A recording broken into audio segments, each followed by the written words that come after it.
आजच्या दिवशी आम्ही बनवला मस्त साबुदाणा वडा. तर सर्वात पहिले मी शेंगदाणे छान भाजून घेतले आणि बटाटे चिरून उकळून घेतले आणि उकळल्या बटाट्याच्या साली काढून घेतल्या आणि शेंगदाण्याच्या साली छान काढून मग मी त्याच्यामध्ये मिक्सरमध्ये छान दळून घेतल्या. 4 तास आधी मी साबुदाणा भिजू घातला होता. तो साबुदाणा छानपैकी भिजला. मग हिरव्या मिरच्या चिरून घेतल्या, कढीपत्ता चिरून घेतला. हा बघा भिजवलेला साबुदाणा.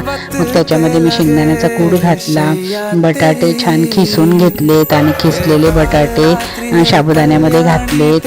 त्यामध्ये हिरवी मिरची घातली, कढीपत्ता घातला, थोडंसं मीठ घातलं त्याच्यामध्ये चवीनुसार आणि मग थोडंसं त्याच्यामध्ये जिरं घातलं आणि सर्व मिश्रण एकजीव करून त्याचे छान असे वडे तयार केले. आणि बघा किती छान खमंग असे वडे तयार झालेत.